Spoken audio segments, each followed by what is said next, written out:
अस्सलामुअलैकुम सामीन, welcome to my channel voice of Mona. हमारी आज की स्टोरी का नाम है आजमाइश। मोहतसिम शाह बहन भाइयों में तीसरे नंबर पर था। वो गवर्नमेंट मुलाजिम था, पढ़े लिखे बाशऊर इंसान, खाते पीती फैमिली खानदान से ताल्लुक था। उनकी पर्सनैलिटी बहुत ज़बरदस्त थी, खूबसूरत भी थे और खूबसीरत भी। बाहर से पढ़कर आए थे लेकिन ख़ानदानी इक़दार की वजह से बाहर नहीं रुके, बहन भाइयों के साथ ही रह रहे थे। बहुत बड़ी हवेली थी जहाँ सब इकट्ठे रहते थे। ताहदे नज़र उनकी अपनी ज़मीनें थीं। ज़िंदगी बहुत अच्छी और पुरसुकून थी। कारोबार भी थे। उनके वालिद इंतहा के ज़िद्दी और गुस्से वाले थे। बच्चों की हिम्मत नहीं थी। सब जवान थे लेकिन आंख उठाकर कभी बाप से बात नहीं की थी। ख्वाब भी देखने से डरते थे। घर में फरमान का राज चलता था। बड़ा भाई अपनी मर्जी से शादी कर बैठा, उनको बताए बगैर, इसलिए वो मुल्क बदर ही कर दिया गया। उसके बाद किसी की जुर्रत ही नहीं हुई कि कुछ बोले। मोहतसिम को भी चुप लगी थी। दिल की बात कोई नहीं कर पाता था। बाप के सामने उनकी जुबानें बंद हो जाया करती थीं। मोहतसिम खामोश रहता, ज्यादा बात नहीं करता था। फिर मोहतसिम की शादी भी उन्होंने अपनी मर्जी से कर दी। वो उसकी कज़न थी। मोहतसिम खुश नहीं था। बाहर से आला तालीम हासिल करके आया और बीवी अनपढ़। उनका रिश्ता अजीब सा था। वो ज़ैनब से बात ही नहीं करता था। वक्त तो गुजर जाता है, इंसान गुजार भी लेता है। मोहतसिम का भी यही हाल था। उसे ज़ैनब से मोहब्बत नहीं थी, शायद देखता भी नहीं था उसकी तरफ। शादी के बाद वो और ज़्यादा संजीदा हो गया था। जॉब शहर में थी, अब वो घर भी कई महीनों के बाद आता। ज़ैनब का मैका करीब था, वो भी ज़्यादा उधर रहती। फिर फरमान शाह ने दोनों को बुला लिया। बात की कि क्या मसला है, तुम लोग घर क्यों नहीं रहते। मोहतसिम ने बताया कि मेरी नौकरी का आपको पता है, पोस्टिंग जहाँ होगी मुझे जाना पड़ेगा। कहते हैं तो नौकरी छोड़ देता हूँ, घर ही बैठ जाता हूँ। नहीं ठीक है, वो आज पहली बार बोला था। फरमान शाह को बुरा लगा। फिर उसे 15 दिन के बाद घर आने का बोल दिया गया। फिर वो आने लगा।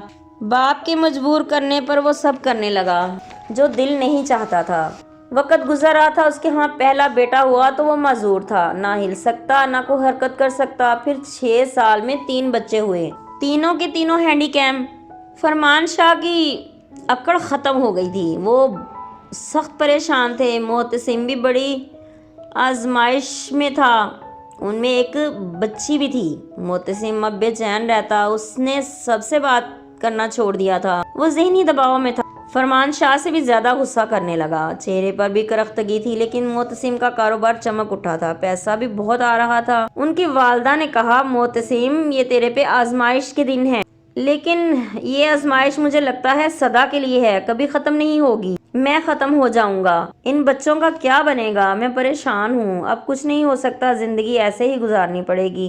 अब हाँ वो तो है, पर वक्त लगेगा। मोहतसिम बीवी से बिल्कुल ही लाताल्लुक हो चुका था। वो बेचारी भी बच्चों में लगी रहती और रोती रहती। बच्चे जैसे जैसे बड़े हो रहे थे, ज़ैनब की परेशानी बढ़ रही थी। वो ना बोलते ना हिलते, बिस्तर पर ही पड़े रहते। ज़ैनब खुद उनके सारे काम करती। ज़ैनब ने मोहतसिम से कहा, मुझे मदद के लिए कोई चाहिए, तुम कोई नौकर रख लो, मुझसे अकेली से नहीं संभाला जा रहा। आप तो ज़रा मदद नहीं करते, इनको उठाना अब मुश्किल हो गया है मेरे लिए। हाँ तो बोल रहा हूँ, किसी को रख लो जो तुम्हारी मदद कर सके, लेकिन सारी सूरत हाल बता कर रखना, कल को काम करने वाले को कोई एतराज़ ना हो। अच्छा आप बाबा और अम्मा को बोल दें। हाँ मैं बोल दूंगा। 18 साल हो गए मोहतसिम रिटायरमेंट ले चुका था। बच्चे अब भी वैसे के वैसे थे। पानी की तरह पैसा बहा चुका था उनके इलाज में, लेकिन आराम नहीं आया। मोहतसिम का सर वक्त से पहले सफ़ेद हो गया। फिर उसकी बेटी को बुखार हुआ, लेकिन आराम नहीं आया और वो 1 महीने के अंदर चल बसी। मोहतसिम को दुख तो था, लेकिन उसने अल्लाह का शुक्र अदा किया,